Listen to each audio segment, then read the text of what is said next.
கர்த்தர் நம்மோடு கூட பேசுகிற தேவனாக இருக்கிறார். எனக்கு ஒரு ஆசை என்னென்னு கேட்டிங்கன்னா,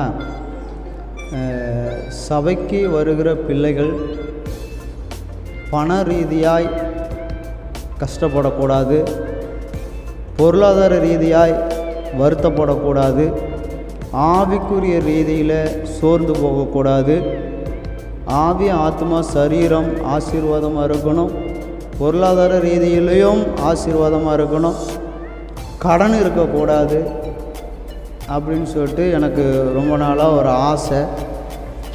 அப்போது ஆண்டவர் இது வசனத்தின் மூலிமா எங்களோடு நீங்கள் பேசணும்னு சொல்லிவிட்டு நான் கேட்டிருந்தேன்.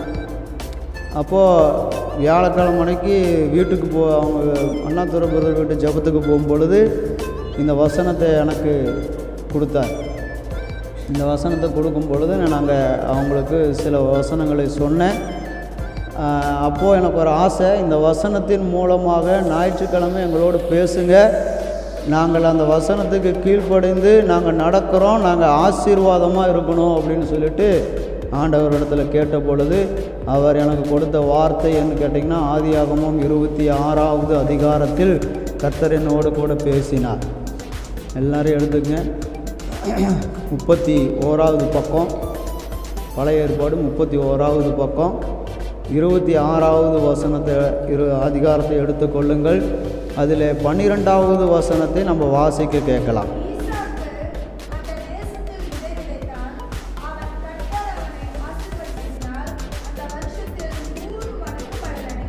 ஆமென், அல்லேலூயா. 100க்கு 100 பலன் அடைந்தான் என்று சொல்லி வேதத்திலே வாசிக்கிறோம். இப்போ பார்த்திங்கன்னா, நம்மளை யாரோ புறஜாதியாக இருந்த நம்மை ஆபிரகாமுடைய சன்னதியில் பிறந்த இயேசு கிறிஸ்து நம்மை அவருடைய ஜாதியில் அவருடைய கோத்திரத்தில் நம்மையும் ஆபிரகாமின் பிள்ளையாக கிறிஸ்துவின் மூலமாக தேவன் நம்மை தெரிந்து கொண்டார். அல்லேலூயா. அப்போது அன்னைக்கு அவங்களுக்கு கொடுத்த ஆசீர்வாதத்தை சுதந்திரிக்கும்படியாக இன்றைக்கி நாம் பிறந்திருக்கிறோம். அல்லேலூயா. ஆபிரகாமு கொடுத்த வாக்கு தத்தத்தை சுதந்திரிக்கத்தான் நாம் பிறந்திருக்கிறோம். ஆமாவா இல்லைங்களா? கர்த்தருக்கு ஸ்தோத்திரம். அப்பாவுடைய சொத்தை அனுபவிக்கத்தான் பிள்ளைகள் என்ன செஞ்சுருக்கிறாங்க, பிறந்திருக்கிறாங்க. அதே போல் ஆபிரகாமுக்கு ஆண்டவர் கொடுத்த வாக்கு தத்தத்தை நாம் பெற்றுக்கொள்வதற்காகத்தான் நாம் பிறந்திருக்கிறோம். அல்லேலூயா. அப்போ ஈசாக்கு விதை விதைத்தான். எத்தனை மடங்கு கர்த்தர் அவனை ஆசீர்வதித்ததனால், கர்த்தர் அவனை ஆசீர்வதித்ததனால். சும்மா எல்லாம் யாருக்கும் ஆசீர்வாதம் வராது. சும்மா ஆசீர்வாதம் வந்துச்சுன்னா 100 மடங்கு விளைச்சலை பலனை பெற்றுக்கொள்ள முடியாது.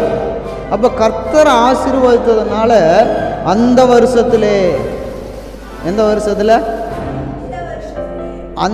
அதை எந்த வருஷத்துலன்னு கேட்டால் மறுபடியும் அந்த வருஷத்துலேயேங்கிறீங்க.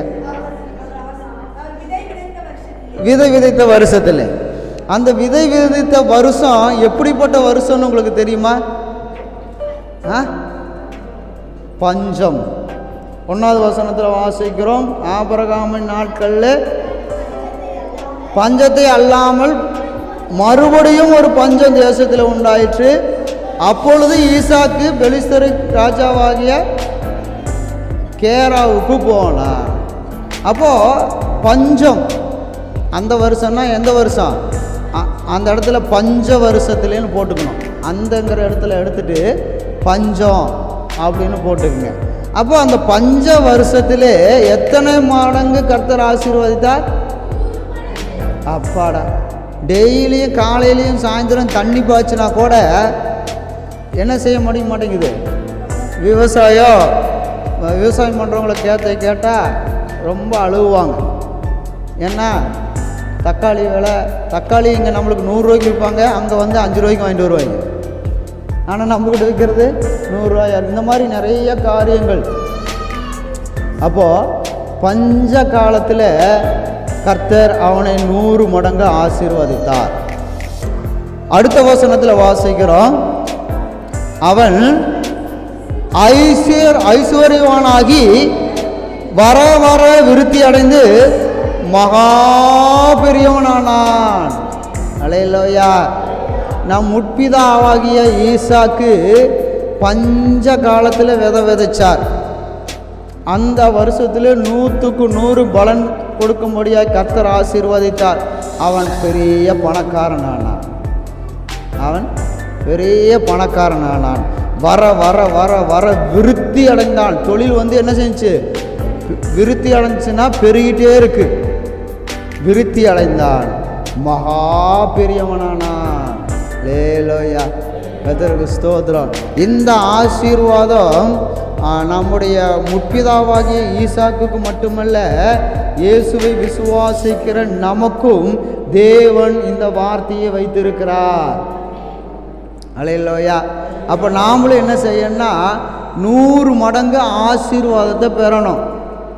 அப்போ என்ன செய்யணும்னா, நாளைக்கு எல்லாரும் காலையில் போய் ஆளுக்கு ஒரு ஏக்கரை இடம் வாங்குங்க. விதைக்கணும்ல,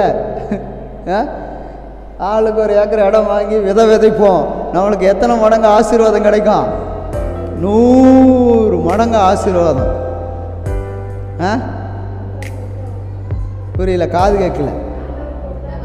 ஆண்டவர் கொடுத்தா ஒரு ஏக்கரை இடம் வாங்குவோம். கர்த்தருக்கு ஸ்தோத்திரம்.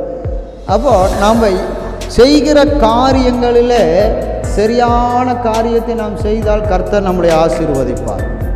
பஞ்ச காலம், பஞ்சம்னாலே அங்கே என்ன இருக்காதுன்னு கேட்டிங்கன்னா, தண்ணி இருக்காது. போர்லேயும் தண்ணி இருக்காது, கிணத்துலேயும் தண்ணி இருக்காது, குடிக்கிறதுக்கே தண்ணி இருக்காது.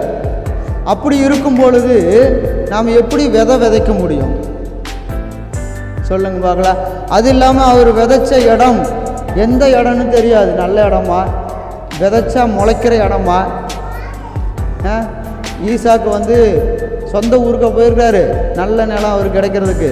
அவர் வேறு ஊருக்கு, ஏதோ ஒரு ஊருக்கு போயிருக்கிறார் உழைக்கலான்னு. அந்த ஊரில் போய் நல்ல நிலம் எனக்கு வேணும்னு கேட்டால் கிடைக்குமா? ஒரு வேளை தரிசு நிலமாக இருக்கலாம், ஒரு வேளை மோசமான நிலமாக இருக்கலாம். அந்த இடத்துல ஈசாக்கு என்ன செய்தார்னா விதைத்தார். அல்லேலூயா. யாரை நம்பி விதைச்சிருப்பார்னு பாருங்கள்.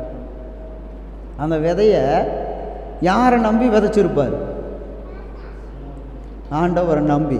எப்பேற்பட்ட நம்பிக்கையாக இருந்திருக்கும் சொல்லுங்க மக்களே. எப்படி யோசிச்சு பாருங்கள். நீங்கள் தான் ஈசாக்குன்னு வச்சுக்கிங்களேன். உங்கள் ஊரில், சொந்த ஊரில் விதைக்கிறோம், தண்ணி இல்லை, ஒன்றும் இல்லை. அது முளைக்குமா அப்படின்னு கேட்டால் அது முளைக்கிறதுக்கு சான்ஸே இல்லைன்னு தான் நீங்கள் சொல்லுவீங்க.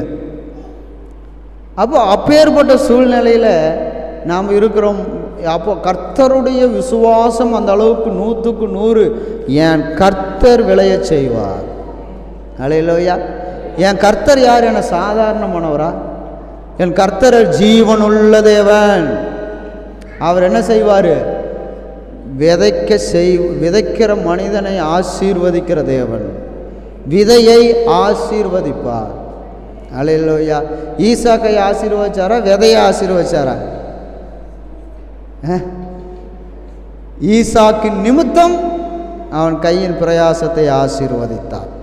அப்போது நம்முடைய அப்பா முற்பிதாவாகிய ஈசாக்கை கர்த்தர் ஆசீர்வதித்தார் என்றால், அவருடைய மகனாக நம்மளை எல்லாம் தெரிந்து கொண்டிருக்கிறாரே, நம்மளை எவ்விதமாய் ஆசீர்வதிப்பார் என்று பாருங்கள். அல்லேலூயா. அப்போ நாம் என்ன செய்யணும்? 100க்கு 100 பலன் என் வாழ்க்கையில் வரணும்னா நான் என்ன செய்யணும்? மாதம் முழுவதும் வேலை செஞ்சுட்டு சம்பளம் வாங்கும் பொழுது எவ்வளவு சம்பளம் மீதி எடுத்து வைக்கிறோம்? நம்ம எவ்வளோ எடுத்து வைக்கிறோம் சொல்லுங்கள் பார்ப்போம். இது மிச்சம், இது எக்ஸ்ட்ரா தான் இருக்குது, இது பேங்கில் போட்டு வைப்போம், இல்லை எங்கேயாவது உண்டியில் போட்டு வைப்போம். வாங்கிறதும் செலவுக்கும் என்ன செய்ய மாட்டேங்குது? பத்த மாட்டேங்குது. நாம் 25ஆம் தேதியே கணக்கு போட்டுருவோம். சம்பளம் வரும், இதுக்கு இங்கெங்கே இவனுக்கு வட்டி கட்டணும், இவங்களுக்கு அதை கட்டணும், இதை கட்டணும், அதை கட்டணும் அப்படின்னு சொல்லிட்டு பத்தாமல் இருக்குது. என்ன செய்கிறதுன்னு தெரியல. அப்படிங்கிற அளவுக்கு தான் நம்முடைய வாழ்க்கை ஓடுகிறதை தவிர, சரி இந்த மாதம் சம்பளத்தில் ஒரு 500 ரூபா மிச்சம் இருக்குது, அதை எடுத்து நம்ம வைப்போம். அல்லேலூயா. அந்த அளவுக்கு கர்த்தர் நம்மளை ஆசீர்வதிக்கணும். அந்த அளவுக்கு கர்த்தர் ஆசீர்வதிக்கணும். முடிஞ்சால் முழுசாக நம்மளால் என்ன செய்ய முடியாது, அனுபவிக்க, அந்த பணத்தை அனுபவிக்க முடியாது. கொஞ்சமாவது எடுத்து வைக்கிறதுக்கு கர்த்தர் உதவி செய்வாராக. அல்லேலூயா. அப்போ நம்ம என்ன செய்யணும்னா, பஞ்ச காலத்தில் விதைக்கணும். ஊர்க்காரங்களும் என்ன சொல்லியிருப்பாங்க, ஒன்று பைத்தியக்காரன், இவனை மாதிரி ஒரு முட்டாள் யாருமே இருக்க மாட்டாங்க. ஏன்னா கிணத்துலேயே தண்ணி இல்லை, நீ என்ன செய்கிற, விதைக்கிற. நீ விதைக்கிற இடம் என்ன முளைக்கிற இடமா, வெறும் கல் முள்ளுகளாக கிடக்கிற இடத்துல நீ போய் விதைக்கிற. இன்னொரு பைத்தியக்காரனாக இருப்பான் போல இருக்கு அப்படின்னு நினச்சிருப்பாங்க. ஆனால் அந்த பைத்தியக்காரங்களைத்தான் கர்த்தர் ஆசீர்வதிக்கிறார். அல்லேலூயா. கர்த்தருக்கு ஸ்தோத்திரம். அப்போது நம்முடைய விதை எப்படி இருக்குன்னு கேட்டிங்கன்னா, முளைக்கிற விதையாக இருக்கணும். முதல்ல ஃபஸ்ட்டு என்னவாக இருக்கணும், முளைக்கிற விதையாக இருக்கணும். அதுக்கு என்ன சொல்லுவாங்க, அவங்கள கேட்டதும் தெரியும், விதைக்கிறதுக்குன்னு தனியாக வாங்குவாங்கல்ல கடையில் போய், விதை நெல்லை விதைக்கிற ஒரு முளைக்கிற ஒரு நெல்லை இந்த ரகம் அப்படின்னு சொல்லிட்டு இது அப்படின்னு சொல்லிட்டு பிரித்து வச்சு விற்பாங்க. அதை வாங்கிட்டு நம்ம என்ன செய்யணும், விதைக்கணும். வேக வச்சதை விதைச்சா நாம் வேக வைக்கிறத விதைக்கிறோமா, இல்லை அதுக்குன்னு தனியாக எடுத்து வைத்து விதைக்கிறோமா? தனியாக எடுத்து வச்சிங்கன்னா முளைக்கும். எத்தனை மடங்கு ஆசீர்வாதம் கிடைக்கும், 100 மடங்கு ஆசீர்வாதம் கிடைக்கும். அல்லேலூயா. ஒரு நெல் விதைச்சா எத்தனை நெல் அதில் வரும், 100 நெல் வந்துருங்களா, வந்துடும். ஒரு விதைக்கு 100 மடங்கு ஆசீர்வாதம். முழுசாக நாம் பதறில்லாமல் நாம் விதைச்சதை அறுவடை செய்ய வேண்டும். அல்லேலூயா. சந்தோஷமா இல்லையா? ஆமாம். அப்போ நம்ம அறுவடை செய்ய வேண்டும். அப்போது நம்ம விதைக்கணும். விதைக்கிறதை கர்த்தர் எனக்கு ஆசீர்வதிப்பார் என்று சொல்லி விதைக்கணும். நான் என்ன செஞ்சேன்னு கேட்டிங்கன்னா, வட மாநிலத்துக்கு கொஞ்சம் அமௌண்ட்டு மாதம் அனுப்பிவிடுவேன். அப்போ அந்த மாஸ்டர் சொன்னார், உங்கள் கையில் எவ்வளவு இருக்குதோ இவ்வளவு தானே நீங்கள் கணக்கு போட வேண்டாம், எவ்வளவு இருக்குதோ அதை அனுப்பிச்சுடுங்க அப்படின்னு சொல்லி சொன்னார். அப்போ நான் என்ன செஞ்சேன், அந்த வாரத்தில் 150 ரூபா தான் என் கையில் இருந்துச்சு. ஃபஸ்ட்டு நான் அனுப்பும்போது 150 ரூபா அனுப்புனேன். 150 ரூபா அனுப்பும்போது 2 நாளில் ஏசப்பா 1500 ரூபா கொடுத்தாரு. அல்லேலூயா. 1500 ரூபா கொடுத்த உடனே எனக்கு ஒரு ஆசை, அடுத்த மாதம் அந்த அளவுக்கு நான் போகல. அந்த அளவுக்கு போயிருந்தா இன்றைக்கி நான் பெரிய கோடீஸ்வரன் ஆகிருப்பேன். அடுத்த மாதம் 200 ரூபா அனுப்பிச்சுட்டேன். 200 ரூபா அனுப்பிச்சுட்டேன்னு அந்த வாரத்தில் ஏசப்பா எனக்கு 2000 ரூபா எக்ஸ்ட்ரா கொடுத்தாரு. எல்லாம் தசம்போகம் எல்லாம் காணிக்க எல்லாம் போக எக்ஸ்ட்ரா இதெல்லாம் 2000 ரூபா எக்ஸ்ட்ரா கொடுத்தாரு. பார்த்தேன், இனி நம்ம எல்லா ஆசீர்வாதம் நம்ம கையில் தான் இருக்குதுன்னு சொல்லி நான் தெரிஞ்சுக்கிட்டேன். அல்லேலூயா. அதுக்கடுத்த மாதம் 300 ரூபா அனுப்பிச்சேன். கர்த்தருக்கு ஸ்தோத்திரம். 300 ரூபா அனுப்பிச்சோன்னே ஏசப்பா அந்த மாதத்தில் எனக்கு எல்லாம் காணிக்கை எல்லாம் போக எக்ஸ்ட்ரா 3000 ரூபா கொடுத்தாரு. உங்களுக்கு தானே கொடுத்தாரு, நான் எதுக்கு ஆமேன்னு சொல்லணும், அல்லேலூயான்னு சொல்லணும்? எனக்காக கொடுத்தாரு, உங்களுக்கு கொடுத்தாரு. நீங்கள் சந்தோஷமாக சொல்லுவீங்க, பேசுவீங்க. எனக்காக கொடுத்தாரு. அல்லேலூயா. கர்த்தருக்கு ஸ்தோத்திரம். இப்போது 2 மாதமாக நான் 500 ரூபா அனுப்பி கொண்டு இருக்கிறேன். அல்லேலூயா. கர்த்தருக்கு ஸ்தோத்திரம். அப்போது தேவன் அதற்குண்டான அறுவடை நான் அறுத்து கொண்டு தான் இருக்கிறேன். அல்லேலூயா. கர்த்தருக்கு ஸ்தோத்திரம். அப்போ நாம் விதைச்சா அறுக்கணும். எப்படி அறுக்கணும்? சும்மா ஏதோ மாட்டுக்கு போடுற புல்லுக்கு விதைச்ச மாதிரி இருக்கக்கூடாது. சிலதெல்லாம் நெல் விதைச்சி மாட்டுக்கு தான் போடுவாங்க அறுத்து. ஏன்னா அதில் ஒன்றுமே இருக்காது. ஆனால் நாம் அப்படி இல்லை, விதைக்கிறோம், எவ்வளோ அறுக்கிறோம்? 100க்கு 100 அறுவடை செய்கிறோம். அல்லேலூயா. அப்போது நாம் அறுவடை செய்யணும்.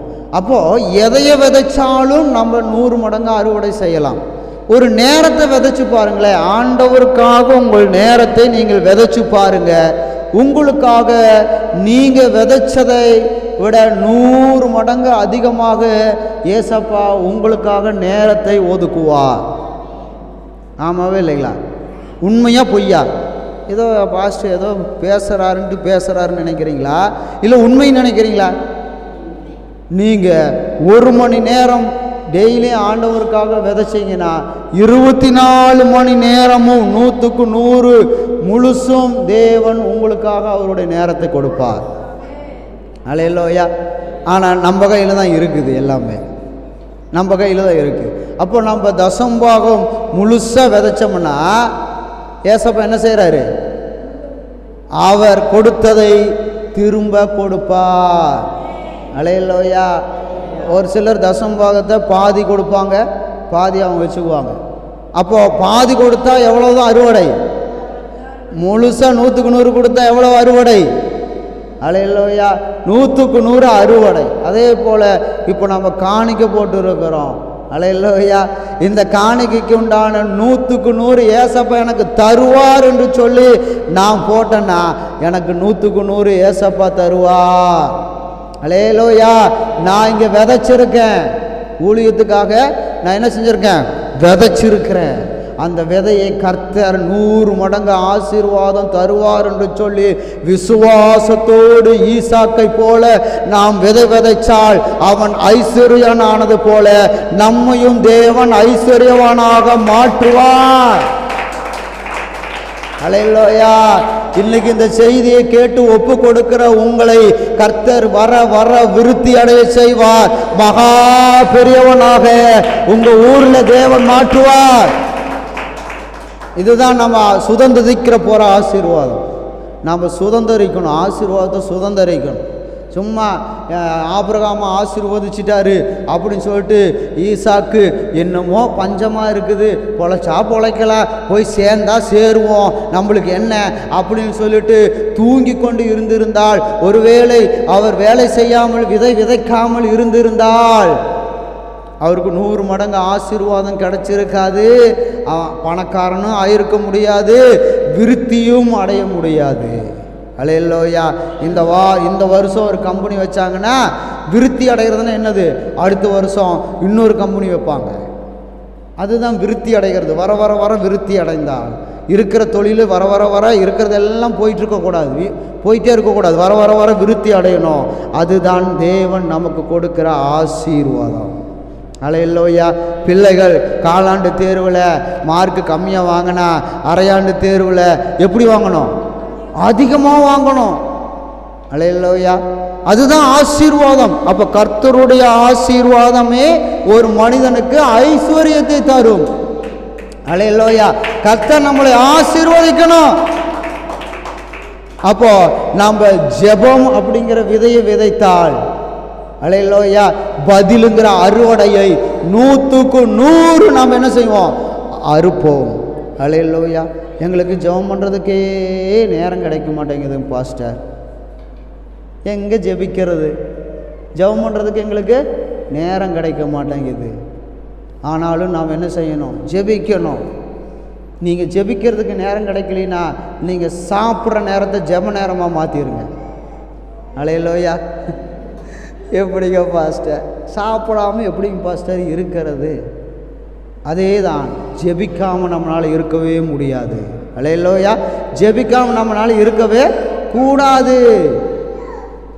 பாருங்க, திடீர்னு ஏசப்பா 2-3 நாளைக்கு முன்னாடி போய் ஜெபம் பண்ணுனார். நானும் வீட்டில் பெட்டில் உட்காந்து படுத்துட்டு இருந்தேன். எந்திரிச்சு போய் அங்கே ஜெபம் பண்ணு அப்படின்னாரு. சரி, எதுக்கு ஜெபம் பண்ண சொல்கிறாருன்னு தெரியல. சில நேரம் இந்த மாதிரி இந்த சிஸ்டருக்கு இப்படி, இந்த பிரதருக்கு இப்படி அப்படின்னு சொல்லி போய் ஜெபிக்க சொல்லுவார். அன்னைக்குன்னு பார்த்து எதுவுமே சொல்லலை, போய் ஜெபம் பண்ணணும். அப்போ சரி, ஆண்டவர் ஜெபம் பண்ண சொன்னார். நான் முட்டி போட்டு ஸ்தோத்திரம் போட்டுகிட்டே இருக்கேன். 1/2 மணி நேரம் ஒன்றுமே தெரியல. அப்புறம் 1/2 மணி நேரம் கழித்து கர்த்தர் என்னோடு இடைப்பட்டார். என்னன்னு கேட்டிங்கன்னா, உனக்கு விரோதமாக பேசினவங்களை நீ மன்னிச்சு ஜெபம் பண்ணுனார். அல்லேலூயா. நான் எனக்கு யாரெல்லாம் என்னை நான் குற்றவாளியாக பார்க்குறேனோ, யாரெல்லாம் என்னை எதிரியாக நான் பார்க்குறேனோ அவங்களை எல்லாம் மன்னிச்சு ஜெபம் பண்ணினார். அப்போ என்ன செஞ்சேன்னு கேட்டிங்கன்னா, ஒவ்வொரு அநேகருடைய பேரை சொல்லி நான் ஜெபம் பண்ணேன். இவங்க இப்படி இருந்தாங்க, நான் மன்னிக்கிறேன் பேரை சொல்லியே நான் மன்னிக்கிறேன்னு சொல்லி ஜெபம் பண்ணேன். அல்லேலூயா. கர்த்தர் கடைசியில் சொன்னார், நீ மன்னிச்ச சோதரா இல்லைன்னா அவர்கள் அதிகமாக வேதனையை அனுபவிக்கிறார்கள் என்று சொல்லி கர்த்தர் என்னோடு பேசினார். நீ மன்னிக்காமல் இருந்தீன்னா அவர்கள் அதிகமாக வேதனை அவர்களுக்கு பெருகி கொண்டே இருக்கும். நீ மன்னிச்சு ஜெபம் பண்ணுன்னு சொன்னார். அல்லேலூயா. நான் மன்னித்து ஜெபம் பண்ணினேன். அல்லேலூயா. அதற்கு என்ன தெரியுமா அறுவடை நான் செய்தேன்? என்ன அறுவடை செய்தேன் தெரியுமா? நான் செய்த சகல பாவங்களையும் கர்த்தர் எனக்கு மன்னித்தார். அல்லேலூயா. எல்லா பாவங்களையும் மன்னித்தார், ஒன்று விடாமல். அப்போ நான் எதை விதைத்தேனோ அதை 100 மடங்கு அறுவடை செய்கிறேன். 100க்கு 100 அறுவடை செய்கிறேன். அல்லேலூயா. கர்த்தருக்கு ஸ்தோத்திரம். அங்கே ஒருத்தர் ஏஜி சபைக்கு போகிறவர் அந்த அம்மாவுக்கு ரொம்ப முடியல, ரொம்ப சீரியஸாக இருக்குது. அவங்க எங்கே போய் ஜெபம் பண்ணாலும் சரியாக மாட்டேங்குது, மாத்திரையை சாப்பிட்டாலும் சரியாக மாட்டேங்குது, ரொம்ப முடியல, எந்திரிக்க முடியல, உட்கார முடியல. நீங்கள் ஒரு நாள் அவங்கள நான் பார்க்கும்பொழுது எங்கள் வீட்டுக்கு வாங்க ஜெபம் பண்ணுங்கன்னு சொன்னாங்க. என்னமோ நான் பெரிய ஊழியக்கார மாதிரியும், அவங்க பாஸ்டரோட நான் பெரிய ஆளு மாதிரியும். அவங்க பாஸ்ட்டும் 3000 ஆத்துமாக்கள் வர்றாங்க அந்த சர்ச்சுக்கு. நம்மளுக்கு அந்தளவுக்கு பெரிய ஊழியக்காரனா என்னைய பார்த்து வந்து ஜெபம் பண்ணுங்கன்னு சொல்லியிருக்கிறாங்களேன்னு. சரி, கூப்பிட்டதுக்காக நம்ம என்ன செய்யணும்? போயாகணும். ஏதோ பெரிய பாஸ்டாக இருந்தால் கூட நேரம் இல்லைன்னு சொல்லலாம், நம்ம அப்படியும் சொல்ல முடியாது. ஜெபிக்கிற அளவுக்கும் நான் போய் ஜெபிக்கிற அளவுக்கும் பெரிய பாஸ்ட்டு கிடையாது. எனக்கு நேரம் இல்லைன்னா வர முடியாதுன்னு சொல்கிற அளவுக்கும் பெரிய பாஸ்ட்டு கிடையாது. சரின்ட்டு போனோம். அங்கே போய் ஜெபிக்கும் பொழுது கர்த்தர் சொன்னார், நீ அநேகரை மன்னிக்காவிட்டால் உன்னை நான் மன்னிக்க மாட்டேன் என்று சொல்லி கர்த்தர் பேசினார். அல்லேலூயா. அநேகரை நீ மன்னிக்கணும்னு சொல்லி கர்த்தர் பேசினார்.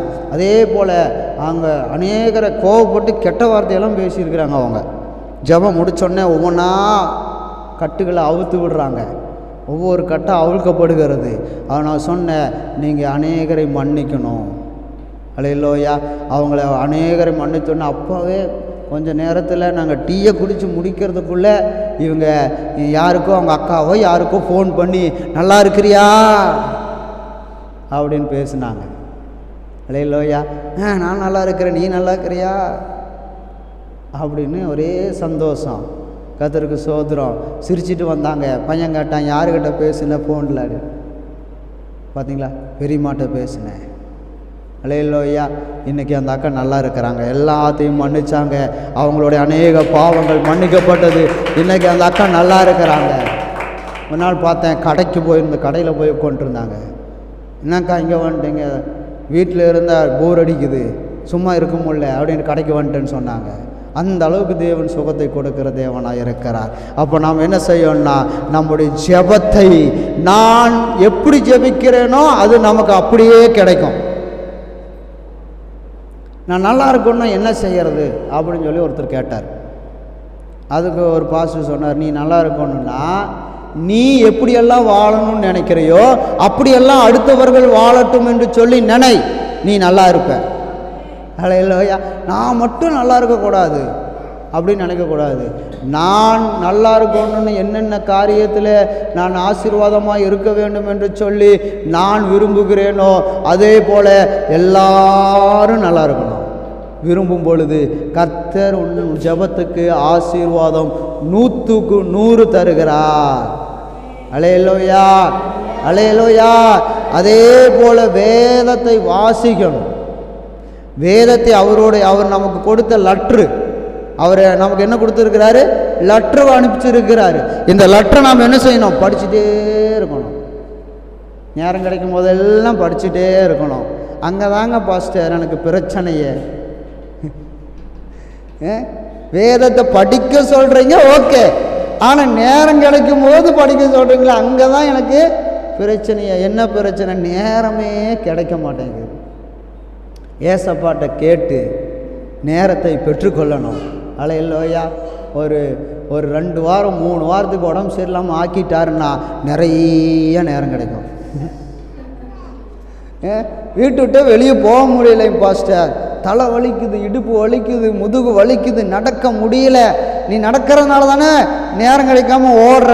நீ நடக்க முடியாமல் 2 வாரம் 1 மாதம் கடை, நிறைய நேரம் கிடைக்கும். அப்போ பைபிள் நிறைய படிக்கலாம். அப்படியா? இல்லை இல்லைங்க பாஸ்டர், முதலையே படிச்சுக்கணும். உங்களுக்கு எது சௌகரியமோ அது. ஆனாலும் நீங்கள் என்ன செய்யணும்? வேதத்தை வாசிக்கணும். ஏன் வேதத்தை வாசிக்கணும்னு சொல்கிறேன்னா, நாம் அந்த வசனத்தை சொல்லி தான் பிசாசு ஜெயிக்க முடியும். இப்போ இயேசு என்ன செஞ்சார்? பிசாசு வரும் பொழுது அப்பால இப்போ சாத்தான்னு சொல்லிட்டாரா? வசனத்தை வைத்து என்னை பணிந்து கொள், இந்த உலகத்தை எல்லாம் உனக்கு தருகிறேன் என்று சொல்லி பிசாசு இயேசுவிட்ட பேசும் பொழுது இயேசு தன் வல்லமையை வெளிப்படுத்தவில்லை, வசனத்தை வெளிப்படுத்தினார். அல்லேலூயா. என்ன வசனத்தை வெளிப்படுத்தினார்? உன் தேவனாய் கர்த்தரை 4:4 வாசிங்க. உன் தேவனாய் கர்த்தர் ஒருவருக்கே ஆராதனை செய்வாயாக என்று வாசிங்க. மத்தேயு 4:4. பிரதி உத்தரமாக, யாருக்கு பிரதி உத்தரமாக? சாத்தானுக்கு, பிசாசுக்கு பிரதி உத்தரமாக, மனுஷன் அப்பத்தினாலும் மாத்திரம் அல்ல வார்த்தையினாலும் பிழைப்பா. அல்லேலூயா. அப்படின்னு சொல்லிட்டு எழுதி இருக்கிறதே. அவர் ஒருவருக்கு பணிந்து கொண்டு எழுதி இருக்கிறதே என்று சொல்லி வசனத்தை சொன்ன உடனே பிசாசு நடுங்கிறான். ஏசப்பா அந்த இடத்துல தன்னுடைய வல்லமையும் திறமையெல்லாம் வெளிப்படுத்தலை, வசனத்தை வெளிப்படுத்தினார். அப்போ ஒரு வசனத்தை வெளிப்படுத்தணும், வசனத்தை நம்ம சொல்லி பிசாசு ஜெயிக்கணும்னா இது படிச்சிருக்கணும்ல. படிக்காமல் நம்ம எப்படி சொல்கிற வசனத்தை வெளிப்படுத்த முடியும்? கட்டாயம் போன வாரம் என்ன செய்யுதுன்னு கேட்டால் கொஞ்சம் யோசித்து தான் சொல்லணும். கோபம். அப்போ அதுக்கு முந்தின வாரம் என்ன பார்த்தீங்களா? அப்போ இங்கே பிரசங்கம் என்ன ஆயிரும்? மறந்துடும். அப்புறம் எதுக்கும் பாஸ்டர் இவ்வளோ நேரம் முக்கி கத்திட்டு கிடக்கிறீங்க அப்படின்னு கேட்குறீங்களா? ஏதோ பேச சொல்கிறாரு, ஆண்டவர் சொல்கிறத நான் செய்யணும்ல, அதனால் பேசிகிட்டு இருக்கேன். அப்படியா? இப்போ ஒன்றும் இல்லை. இப்போ ஜோகானாவுக்கு அவங்க அம்மா வந்து நல்ல சத்தான பொருட்களை ஊட்டி விடுறாங்க. நல்ல சத்தான பொருட்களை ஊட்டி விடுறாங்க. அது ஒரு 20 வருஷம் 25 வருஷம் 30 வருஷம் கழித்து அதை பார்த்தா அது இருக்குமா? ஊட்டின சாப்பாடு அடுத்த நாளே போயிடும். அதே மாதிரி மெசேஜும் அடுத்த நாளே போயிடும். ஆனால் அந்த ஊட்டி விட்ட அந்த பொருளினுடைய சத்து 50 வருஷம் ஆனாலும் 60 வருஷம் ஆனாலும் 80 வருஷம் ஆனாலும் என்ன செய்யும்? அந்த சத்து இருக்கும். அல்லேலூயா. அதுபோல் இன்னைக்கு கொடுக்குற இந்த வசனம் ஒருவேளை அடுத்த வாரம் மறந்துடலாம். ஆனால் இது இந்த நேரத்தில் நீங்கள் ஒப்பு கொடுக்குறீங்க பார்த்தீங்களா? செய்தி கொடுக்க ஆமேன் ஆண்டவரே, என்னை நான் ஒப்பு கொடுக்கிறேன் ஆண்டவரேன்னு சொல்லி நீங்கள் கர்த்தருக்கு ஒப்பு கொடுக்குறீங்க பார்த்தீங்களா? அந்த ஒப்பு கொடுக்குதலை நீங்கள் கர்த்தருடைய வசனத்தை மறந்துடலாம். ஆனால் அந்த ஒப்பு கொடுத்ததை கர்த்தர் மறக்க மாட்டார். அவர் என்ன செய்வார்?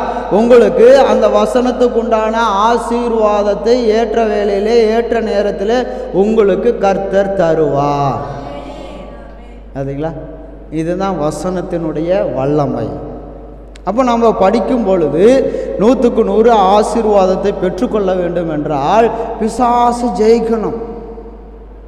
இரவில் உண்டாகும் பயங்கரத்துக்கும் பகலில் பறக்கும் அன்புக்கும் இருளில் நடமாடும் கொள்ளை நோய்க்கும் மத்தியானத்தில் பாழாக்கும் சங்காரத்துக்கும் நீ பயப்படாதிருப்பாய் என்று சொல்லி எழுதி இருக்கிறதே. அப்படின்னீங்கன்னா உங்களை பயமுறுத்துகிற பிசாசு உங்களை விட்டு என்ன செய்து விடுவான்? ஓடிடுவானா? நம்மளை பார்த்தாலே ஓடிடுவான். அல்லேலூயா, கர்த்தருக்கு ஸ்தோத்திரம். வசனத்தை சொல்லும் பொழுது அவன் நடுங்குவான். அல்லேலூயா. அதே போல் உடம்புக்கு சேரலைன்னா உடனே ஒரு வசனம், உன் அக்கிரமங்களை எல்லாம் மன்னித்து உன் நோய்களை எல்லாம் குணமாக்கி உன் பிராணனை அழிவுக்கு விலக்கி மீட்டு நன்மையினாலும் கிருபையினாலும் முடிசூட்டி கழுவுக்கு சமமாய் உன் வயதை திரும்பவும் வாழ வயது போல ஆக்குவேன் என்று எழுதி இருக்கிறதே. பிசாசு பார்ப்பான், இவன் வசனத்தில் தேர்னா இருக்கிறான், இவனை ஒன்றுமே செய்ய முடியாதுன்னு சொல்லி ஓடிடுவான். அந்த பலனை 100க்கு 100 நாம் அனுபவிக்கிறவங்களா இருக்கணும். வேத வசனத்தை வாசிக்கணும். கர்த்தருக்கு ஸ்தோத்திரம். டெய்லி 2 அதிகாரம், காலையில் ஒரு அதிகாரம் படிங்க, சாயந்தரம் ஒரு அதிகாரம் படிங்க. படிக்க தெரியலைன்னா படிக்கிறவங்கள படிச்சுட்டு இருக்கும்போது நாம் அவங்க என்ன செய்யணும், உன்னிப்பாக அதை கவனிச்சுட்டு நாம் என்ன செய்யணும், நாம் வாசிக்கணும். நம்மளை எப்படியோ வசனம் உள்ளே போகணும். ஏன்னா வசனம் சொல்லுகிறது கேட்கிறவர்களும் வாசிக்கிறவர்களும் கேட்கிறவர்களும் பாக்கியவான்கள். அப்போ படிக்க தெரிஞ்சவங்க மட்டும் பாக்கியவான்கள், உட்கார்ந்து கேட்கிறவர்களும் பாக்கியவான்கள். அல்லேலூயா. அப்போ பிசாசு ஓடிட்டான்னா 100 மடங்கு ஆசீர்வாதம் நமக்கு வருமா வராதா? இப்போ ஒரு தோட்டத்தில் நெல் விதைச்சாச்சு. நெல் விதைச்ச உடனே அதில் அந்த நெல் முளைச்சி வருது, கூடவே களைகளும் முளைச்சி வருது. அந்த களைகளை பிடுங்கவில்லை என்றால் நெல்லுக்கு போக வேண்டிய சத்தை பாதி என்ன செஞ்சிடும், களைகள் எடுத்துக்கொள்ளும். அப்போ எவ்வளவுதான் நமக்கு ஆசீர்வாதம் கிடைக்குன்னு கேட்டிங்கன்னா 50% தான் ஆசீர்வாதம் கிடைக்கும். 100க்கு 100 நம்மளால் அனுபவிக்க முடியாது. ஏன்னா களை பாதி எடுத்துக்கொள்ளும். இதே வீக்கான சத்தே இல்லாத ஒரு நெல் பயிர் முளைச்சிச்சுன்னா அதனுடைய பலனை 100க்கு 100 அந்த களைகள் என்ன செய்துடும், எடுத்துக்கொள்ளும். அப்போ நாம் என்ன செய்கிறது? அப்போ களைகளை பிடுங்கி போட்டால் நாம் 100க்கு 100 ஆசீர்வாதம் பெற்றுக்கொள்ளலாம். அல்லேலூயா. 100க்கு 100 நன்மைகளை பெற்றுக்கொள்ளலாம். அப்போது நம்மை கெடுக்கிறது அந்த களை. அந்த களைக்கு என்ன செய்யக்கூடாது, இடம் கொடுக்கக்கூடாது. அந்த கலை எப்படி வருது, அந்த கலை யார் கொண்டாடுறாங்கன்னு பார்த்தீங்கன்னா வசனம் சொல்லுகிறது சாத்தான் அதை செய்தான். அல்லேலூயா. பிசாசு அதை செய்தான். நீங்கள் வாசி பாருங்கள், மத்தேயு 13:27, 28 வாசி பார்த்தீங்கன்னா அந்த இடத்துல எழுதப்பட்டு இருக்கிறது.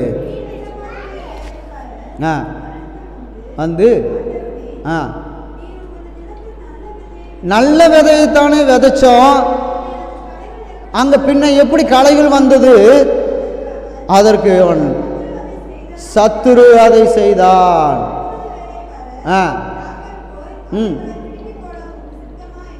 கேட்டார்.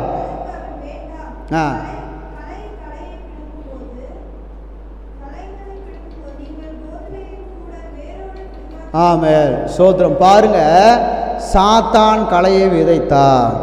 சத்துரு என்ன செஞ்சான், களையை விதைச்சிட்றான். இப்போ வசனத்தை சொல்லிட்டு இருக்கும்போது வசனங்கிற விதை என்ன செய்யப்படுகிறது, விதைக்கப்படுகிறது. அது கூடயே சாத்தானும் சில விதைகளை என்ன செய்கிறான், களைங்கிற விதைகளை போடுகிறான். அல்லேலூயா. அது என்ன செய்கிறது, கூடவே வளர்ந்து இந்த பயிரினுடைய சத்துக்களை எடுத்துக்கொள்ளுகிறது. அல்லேலூயா. அப்போ என்ன செய்யக்கூடாது, களை எடுக்கணும். என்ன எடுக்கணும், களை எடுக்கணும். ஊருக்குள்ளே என்ன செய்கிறாங்க, எங்கே போகிறோன்னு கேட்டால் களை எடுக்க போகிறோம்பாங்க. ஒரு தோட்டத்தில் ஒரு விதைக்கப்பட்ட இடத்துல களை எடுக்க போகிறேன். அப்போ களை எடுக்கணும். அல்லேலூயா. அப்போ களை எடுக்கிறவங்க என்ன செய்யணும், களையை எடுக்கணும், களையை பிடுங்கணும், வேரோடு பிடுங்கணும். அல்லேலூயா. அப்போது நம்முடைய வாழ்க்கையில் 100 மடங்கு ஆசீர்வாதம் பெற்றுக்கொள்ளணும். அப்போ வேதத்தை வாசிக்கணும், நல்லா ஆராதிக்கணும். எப்படி ஆராதிக்கணும், நல்லா ஆராதிக்கணும். அந்த ஆராதனைங்கிற விதையை போட்டால் வேதம் சொல்லுகிறது, நாங்கள் ஆராதிக்கிற தேவன் எங்களை தப்புவிக்க வல்லமை உள்ளவராக இருக்கிறார். நல்ல உற்சாகமாக ஆராதிக்கணும். ஏதோ கடமைக்கு வந்த மாதிரி அப்படியே சோகமாக இருக்கக்கூடாது. அல்லேலூயா. ஏதோ எனக்கு இருக்கிற சோகம் உங்களுக்கு என்னங்க பாஸ்டர் தெரியும். அல்லேலூயா. நீங்கள் யாராவது ஊழியம் செய்கிறேன்னு சொல்லுங்கள், உங்கள்கிட்ட பொறுப்பை கொடுத்துட்டு நான் விசுவாசியாக இருந்துக்கலான்னு பார்க்குறேன். அல்லேலூயா. அந்த அளவுக்கு என்ன செய்யணும்? பிசாசானவன் வெளியே போகவிடாதபடி நெருக்கத்தையும் போராட்டத்தையும் பிரச்சனையும் கொடுக்குறான். அப்போது நாம் தேவனுடைய சமூகத்தில் நல்லா உற்சாகமாக ஆராதிக்கணும். தனியாக விட்டாலும் என்ன செய்யணும்? வீட்டில் நல்லா ஆராதனை செய்யணும். கர்த்தருக்கு ஸ்தோத்திரம். நீங்கள் எந்த அளவுக்கு 100க்கு 100 ஆராதனை செய்யுங்க, அதற்குண்டான பலனை 100க்கு 100 அறுவடை செய்வீர்கள். நீங்கள் வர வர வர விருத்தி அடைவீர்கள், மகா பெரியவனாக நீங்கள் மாறுவீர்கள். கர்த்தர் அப்படி தான் நம்மளையெல்லாம் ஆசீர்வதிக்க விரும்புகிறார். நம்ம 100க்கு 100 உற்சாகமாக ஆராதிக்கணும். அப்படியே ஆராதிக்கும் பொழுது அப்படியே இந்த பக்கம் யாராவது வருவாங்களா, இன்றைக்கி வரமாட்டாங்களா? அல்லேலூயா. ஏன் இன்றைக்கி அவன் வரல, என்ன ஆச்சு, ஏதாவது நடந்திருக்குமா அப்படின்னால என்ன செய்யக்கூடாது? நினைக்கவே கூடாது. நான் வந்திருக்கேன் ஏசப்பா, உமக்கு முழுமையாக நான் ஆராதனை செய்வேன். அல்லேலூயா. எதையும் நான் யோசிக்க மாட்டேன், எதுவும் எனக்குள்ளே வராது, என் எண்ணத்தில் வராது. பிசாசு கலையை விதைச்சிருவான். 10% கூட ஆராதனை செய்ய முடியாது. அல்லேலூயா. 10% கூட ஆசீர்வாதம் பெறவே முடியாது. நம்ம என் ஆராதனை அப்படி தான் இருக்குது. கர்த்தருக்கு ஸ்தோத்திரம். அப்போ நான் முழுமையான ஆராதனை செய்ய வேண்டும் என்று சொல்லி நீங்கள் ஒப்பு கொடுப்பீர்களானால் அதற்குண்டான ஆசீர்வாதம் 100க்கு 100 நீங்கள் அறுவடை செய்வதை இந்த வாரத்தில் நீங்கள் பார்க்க போகிறீங்க. அல்லேலூயா. 100க்கு 100 அறுவடை. 5 நிமிஷம் லேட் ஆயிடுச்சுன்னா 95% தான் அறுவடை. 10 நிமிஷம் லேட் ஆயிடுச்சுன்னா 90% தான் அறுவடை. 1/4 மணி நேரம் லேட் ஆச்சுன்னா 75% தான் அறுவடை. என்னங்க பாஸ்டர், பொசுக்குன்னு இவ்வளவு குறைச்சிட்டீங்க, 5 குறைச்சிட்டு வந்தீங்க, பரவாயில்ல 5 தானேன்னு நினச்சேன். பொசுக்குன்னு 1/4 மணி நேரம் போச்சுன்னா 1/4 பங்கு 75% தான். பாதி போச்சுன்னா, அரை மணி நேரம் போச்சுன்னா எவ்வளோ போயிடும்? 50% போயிடும். அப்போது முழுமையான ஆசீர்வாதத்தை நான் சுதந்திரிக்கணும்னா நான் 100க்கு 100 என் தேவனுக்கு நான் செலுத்த வேண்டிய நீதியின் பலிகளை செலுத்தி என் கர்த்தர் மேலே நான் நம்பிக்கையாக இருப்பேன். நான் கூப்பிடும் பொழுது அவர் மறு உத்தரவு கொடுப்பார், நான் கேட்கும் பொழுது எனக்கு தருவார். சந்தோஷமா? கர்த்தருக்கு ஸ்தோத்திரம். எப்படி தெரியுமா நம்மளை ஆசீர்வதிப்பார்? எப்படி ஆசீர்வதிப்பார் தெரியுமா? அவங்க சொந்த ஊர்க்காரங்க எல்லாரும் பொறாமைப்படுகிற அளவுக்கு நம்மளை ஆசீர்வதிப்பார். எப்படி? பொறாமை. வாசிங்க 14வது வசனம். அவனுக்கும் என்னாச்சு? அவனுக்கும் ஆதியாகமம் 26:14. ஈசாக்கியே மறந்துட்டீங்களோ? அவனுக்கும் ஆட்டு மந்தைக்கும் மாட்டு மந்தைக்கும் அநேக பணிவிடைக்காரரும் இருந்தபடினால் பெலிஸ்தர் அவன் மேல் பொறாமை கொண்டு. அல்லேலூயா. கர்த்தருக்கு ஸ்தோத்திரம். அந்த அளவுக்கு ஆசீர்வதிச்சார். ஆட்டு மந்தையும் மாட்டு மந்தையும் வேலைக்காரங்க நிறைய இருந்தபடினால் பெலிஸ்தருக்கு பொறாமை வந்துருச்சு. அல்லேலூயா. பொறாமை. அந்த அளவுக்கு உங்களையும் என்னையும் கர்த்தர் ஆசீர்வதிப்பாராக. அல்லேலூயா. கர்த்தருக்கு ஸ்தோத்திரம். அவங்க பொறாமைப்பட்டா பட்டுட்டு போகிறாங்க. கர்த்தருடைய ஆசீர்வாதம் என் தலையின் மேல் இருக்கும். எல்லோரும் உங்கள் தலை மேலே உங்கள் வலது கையை வச்சு, கர்த்தருடைய ஆசீர்வாதம் என் தலையின் மேல் இருக்கும். கர்த்தர் என்னை ஆசீர்வதித்தால் நான் ஈசாக்கை போல பெரிய ஐஸ்வர்யவனாகி வர வர விருத்தி அடைந்து மகா பெரியவனாவே. என் தொழில் ஆசீர்வாதமாக இருக்கும், என் பிரயாசங்கள் ஆசீர்வாதமாக இருக்கும். கர்த்தர் என்னை ஆசீர்வதிக்கிறார். அல்லேலூயா. கர்த்தருக்கு ஸ்தோத்திரம். ஏன் உங்கள் தலைமையில் நீங்களே கையை வச்சு ஜெபம் பண்ணுங்கன்னு நான் சொன்னேன்?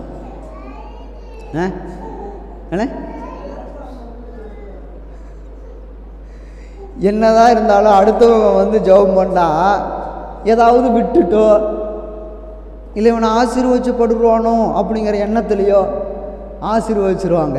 ஆனால் நானே எனக்கு நான் ஆசீர்வாதம் பண்ணிட்டா ஒரு கடுகு கூட விடாமல் என்ன செஞ்சிருவேன், எல்லாத்தையும் சொல்லி நான் ஜெபிச்சுக்குவேன். அல்லேலூயா. அப்போ நாம் ஆசீர்வாதத்தை பெறணும், அப்போ ஆராதிக்கணும். அல்லேலூயா.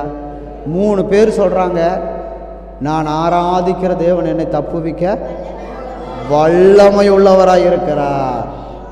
இங்கே வர ஜோகனா அமைதியாக இருக்கணும். சவுண்டு காது திரும்பினா அந்த இதையை கழட்டி எடுத்துக்குவேன், காதில் இருக்கிறத. அப்புறம் உங்கள் அம்மாட்ட தான் நீ அடி வாங்குவேன். சரி, அப்போ ஊழியம் செய்தால் 100க்கு 100 எப்படி இருக்கணும், பிரயாசப்படணும். 100க்கு 100 உண்மையாக ஊழியம் செய்யணும், வேலை செய்யணும். கர்த்தருடைய வேலையை உண்மையாய் செய்வோமானால் 100க்கு 100 பலனை அனுபவிக்காமல் விடவே மாட்டோம். அல்லேலூயா. கர்த்தர் ஸ்தோத்திரம். பார்த்தீங்களா, இப்போ நீங்கள் கையை தட்டினீங்களே, இதுதான் ஊழியம்.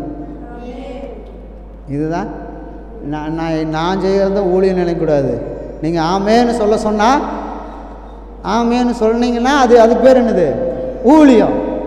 அப்போ நீங்கள் என்ன செய்யணும், ஆமேன்னு சொல்ல சொன்னால் என்ன செய்யணும், அல்லேலூயான்னு சொல்ல சொன்னால் என்ன செய்யணும், சொல்லணும். அதுக்கு பேர் தான் ஊழியம். கர்த்தர் சொல்கிறத அப்படியே செய்யணும். அவர் எஜமான் என்ன வேலை வேணாலும் செய்ய சொல்லுவார், நாம் செய்யணும். திடீர்னு நாளைக்கு செல்வராஜ் பிரதரை வந்து இங்கே முன்னாடி நின்று பேச சொன்னால் என்ன செய்யணும், அவர் அந்த வேலையை அவர் என்ன செய்யணும். அண்ணாதுரை பிரதரை திடீர்னு ஒரு பாட்டு பாட சொன்னார்னு வச்சிங்களேன், எனக்கு பாட்டு வராது அப்படின்னு சொல்லக்கூடாது. செல்வராஜ் பிரதர் ஜெபிக்க சொன்னால், புஷ்பா சிஸ்டர் ஜெபிக்க சொன்னால், பிரேமாவை பாட்டு பாட சொன்னால், ஆராதனை நடத்த சொன்னால், அல்லேலூயா. அதுக்கெல்லாம் என்ன செய்யணும், படித்து ட்ரைனிங் எடுத்து ரெடியாக இருக்கணும். திடீர்னு ஆண்டவர் சொன்னார்னா அந்த வேலையை செய்யணும். எனக்கு செய்ய தெரியாது அப்படின்னு சொல்லக்கூடாது. அல்லேலூயா. கர்த்தருக்கு ஸ்தோத்திரம். அப்போ ஊழியம் செய்யணும். 2வது சுவிசேஷம் சொல்லணும். அல்லேலூயா. எல்லாத்துக்கும் இயேசுவை பற்றி சுவிசேஷம் சொல்லணும். அவங்க வருவாங்களா வரமாட்டாங்களா அதெல்லாம் கர்த்தர் பார்த்துக்கிட்டோம். நம்முடைய வேலை என்னது, இயேசுவை பற்றி சுவிசேஷம் சொல்லணும். சர்ச்சுக்கு வாங்க, எனக்கு இந்த மாதிரி நடந்துச்சு, உங்களுக்கு இந்த மாதிரி நடக்கும். எனக்கு இந்த மாதிரி நடந்துச்சு, உங்களுக்கும் இந்த மாதிரி நடக்கும். கர்த்தர் நடத்துவார், வந்து பாருங்கன்னு சொல்லி சுவிசேஷம் சொல்லணும். உற்சாகமாக நாம் விதைத்தால் அல்லேலூயா 100 மடங்கு ஆசீர்வாதத்தை நாம் சுதந்தரிக்கிறோம். சவால் விடணும், பிசாசே நீயா நானா. இன்றைக்கி நேற்று நைட்டு திடீர்னு ஒரு கனவுல பிசாசுக்கிட்ட நான் சவால் விடுறேன். என்ன சவால் தெரியுமா, நீ இது செஞ்சேன்னு சொல்கிறான், நான் வந்து செய்கிறேன்னு சொல்கிறேன். இல்லை நீ செஞ்ச நான் பார்த்தேன்றான். அப்படியா, சரி உனக்கும் எனக்கும் ஒரு சவால். நான் செஞ்சுருந்தா என் கால் உடையிட்டோம், செய்யலினா உன் கால் உடையும். இதுவே நமக்கு சாட்சி. ஒத்துக்கலாமா? சவாலா? சில மனுஷர்கிட்ட என்னதான் சாதிச்சாலும் ஜெயிக்கவே முடியாது. அப்போ என்னதான் செஞ்சாகணும், சவால். நான் வர்றேன், உனக்கு உன்னால் முடியுமா? அல்லேலூயா. வாயே திறக்க மாட்டேங்க. அல்லேலூயா. என்னத்தான் வாயை திறக்க, காலுக்கு இது முறிஞ்சு போச்சுன்னா என்ன பண்ணுறது? அப்போது நம்ம 100க்கு 100 ஆசீர்வாதங்களை பெற வேண்டும். களைகளை விதைக்கிறவன் யார்? பிசாசு. அப்போ நித்திரை செய்யும் பொழுது, தூங்கும் பொழுது களைகளை விதைப்பான். நீ விழித்திரு என்று சொல்லி வேதம் உன்னை எச்சரிக்கிறது. அல்லேலூயா. ஒரு மனிதன் தூங்கும்போது தான் என்ன வருது, கனவு வருது. கனவுல தான் வந்து நீ அவனை எப்படி விட்டுட்டு வந்த, நாக்க புழுங்கிற மாதிரி 4 கேள்வி கேட்டிருக்கலாம்னு கனவுல வருது. பிசாசு கனவுல வந்து தூண்டி விடுறான். அல்லேலூயா. அப்போ அவனை பார்த்தா கோபம் வருது, எரிச்சல் வருது. அப்போது கனவுல பிசாசு களையை விதைப்பான். அதனால் தூங்காத, அதனால் தூங்காத, விழித்திரு.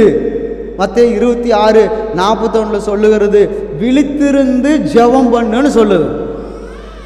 அல்லேலூயா. வாசிங்க. சோதனைக்கு உட்படாதபடி விழித்திருந்து ஜெபம் பண்ணுங்கள். தூங்கினா தானே பிசாசு களையை விதைப்பான். தூங்கினா தானே களை விதைப்பான். முழிச்சிட்டே இருந்தால் எப்படி களை விதைக்க முடியும்? நம்ம ஜெபம் பண்ணிகிட்டே இருக்கலாம்ல. அப்போ தூங்காமல் இருக்கலாமா? நீங்கள் 1 மணி வரைக்கும் இப்படியே பிரசங்கம் பண்ணுங்க. நாங்கள் என்ன செஞ்சுக்கிறோம்? ஒரு குட்டி தூக்கம் போட்டுக்கிறோம். அப்போ தூங்காமல் இருக்க சொல்லி விழித்து இருக்கிறாரு. அதுக்கு என்ன அர்த்தம்? தூக்கத்தை ஏற்படுத்தினவரே கர்த்தர் தான். ஒரு மனுஷன் நல்லா தூங்கணும். தூங்கலினா வியாதி வரும், தூங்கலினா பலவீனம் வரும், தூங்கலினா கஷ்டம் வரும். அப்போ தூங்காமல் இருக்க சொல்லி ஆண்டவர் விழித்து இருக்க சொல்லியிருக்கிறார். அப்போ இதுக்கு என்ன அர்த்தம்? ஆவியில் விழிச்சிருக்கணும். 2வது விழித்திருங்க என்றால் விழிப்புணர்வோடு இருக்க வேண்டும் என்று சொல்லி அதுக்கு அர்த்தம். அல்லேலூயா. விழித்திரு அப்படின்னா விழிப்புணர்வோடு. இப்போ கொரோனா வந்துச்சு, எல்லாம் ரேடியோ கட்டிட்டு என்ன செஞ்சாங்க? 2 மீட்டர் தள்ளி நில்லுங்க, வாயை கட்டிக்குங்க, மூக்கை கட்டிக்குங்க, தும்பாதீங்க, அப்புறம் என்னென்னமோ சொல்லி கொடுத்தாங்க இல்லையா? விழிப்புணர்வு. அதுக்கு பேர் என்னது? விழிப்புணர்வு. ஒரு கல்யாண மண்டபத்திலே ஒரு மீட்டிங் போட்டு என்ன செய்கிறாங்க? விழிப்புணர்வு கொடுக்குறாங்க. இது இப்படி இந்த தொழில் இப்படி செய்யணும் அப்படி செய்யணும்னு சொல்லிட்டு கற்றுக் கொடுக்குறாங்க. அதுக்கு பேர் விழிப்புணர்வு. இந்த விழித்திருன்னு சொன்னதுக்கு ஜோகானா இங்கே பாரு, இங்கே என்னை பாரு, என்னை பாருன்னு சொன்னேன். பார்த்தியா இல்லையா?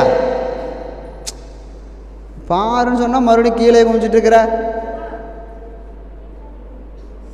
அப்படியே இரு. குனிஞ்சிருந்தாலும் பரவாயில்ல, அப்படியே இரு. திருப்பி கூட பார்த்துட வேண்டாம், அப்படியே இருந்தா சரி. அப்போது விழிப்புணர்வு எப்படி விழித்திருக்கோம்னா, பிசாசு என்னென்ன செய்வான்னு சொல்லிட்டு நாம் என்ன செய்யணும்னா விழித்திருக்க வேண்டும், விழிப்புணர்வோடு இருக்க வேண்டும். அல்லேலூயா. இதை செஞ்சால் பிசாசுக்கு பிடிக்காது. இதை நாம் செய்யணும். பிசாசு வந்தானா என்னென்ன காரியங்கள் வீட்டில் நடக்கும், என்னென்ன பிரச்சனைகள் வரும், சண்டை வரும், போராட்டம் வரும். இதெல்லாம் பிசாசுனுடைய காரியங்கள். நாம் விழித்திருந்தால் நாம் ஏமாந்து போக மாட்டோம். அல்லேலூயா. களையை விதைச்சிருவான். விழித்திருக்கலினா களையை விதைச்சிருவான். வாலிப பிள்ளைகளுக்குள்ளே என்ன களையை போடணுமோ அந்த களையை போடுவான். குடும்பஸ்தானுக்கு கல்யாணம் முடிச்சவனுக்கு என்ன களை போடணுமோ அந்த களையை போடுவான். வயசானவங்களுக்கு என்ன களையை போடணுமோ அந்த களையை போடுவான். அப்படி எல்லா களைகளையும் பிசாசு போட்டு நம்மளை ஏமாற்றி விடுவான். விழிப்புணர்வோடு இருக்கணும். ஒரு வண்டியில் போனால் நாம் என்ன செய்யக்கூடாது?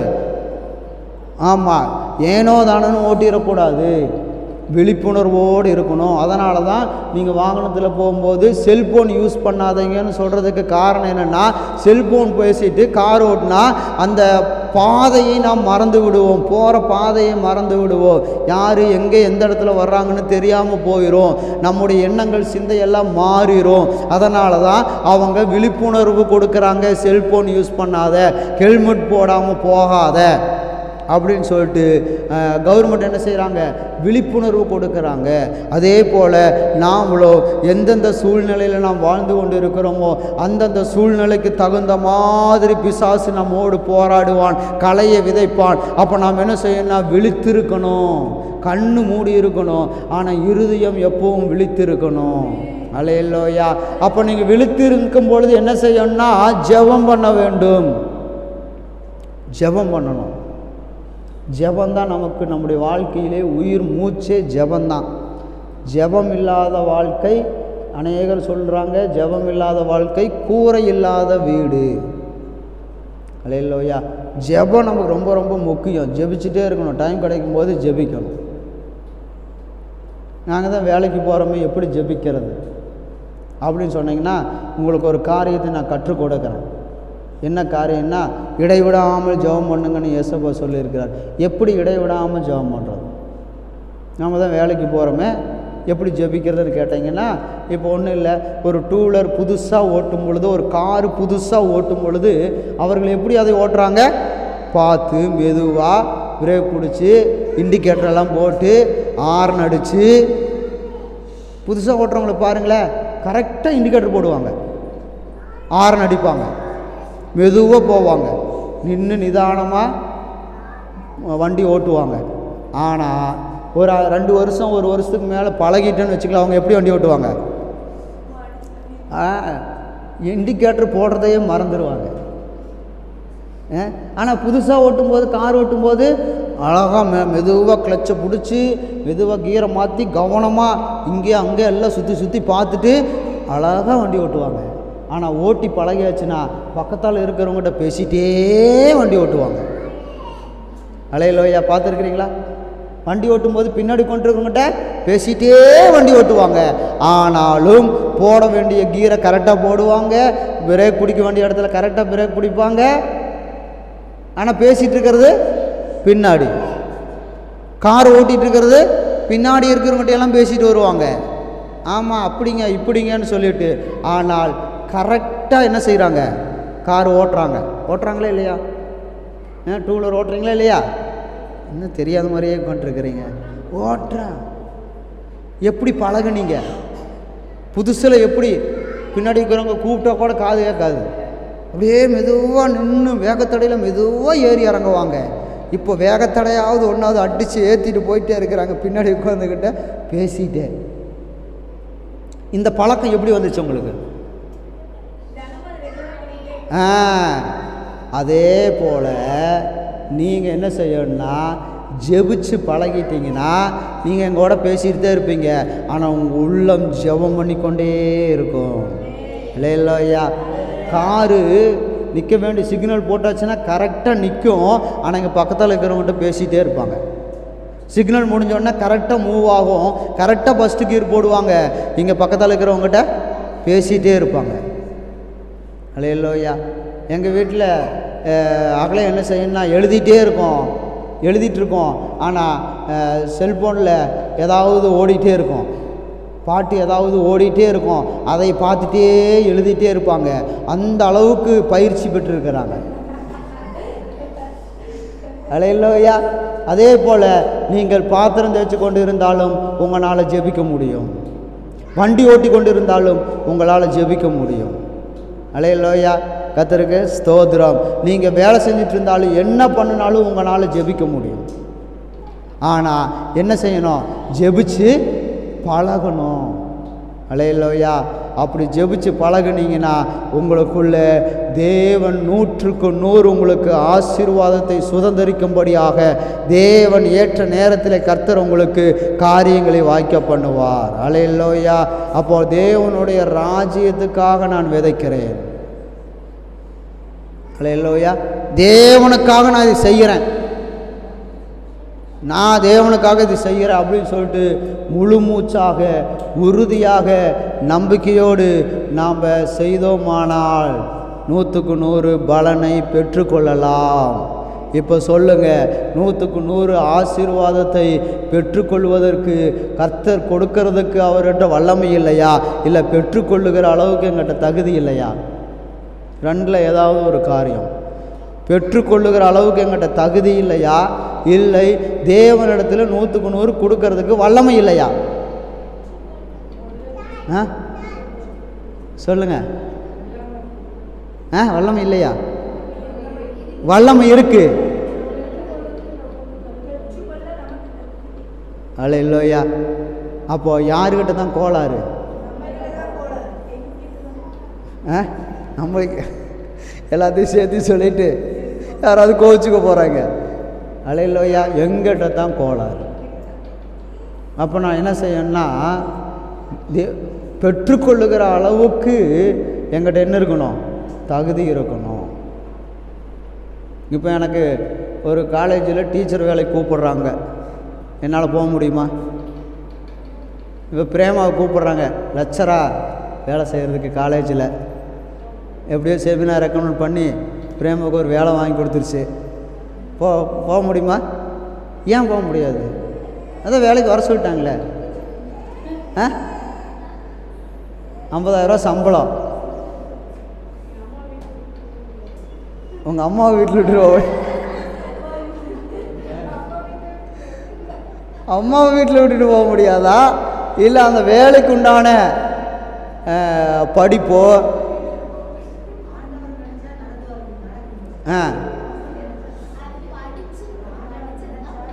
இப்போ ஆண்டவரே நினச்சாலும்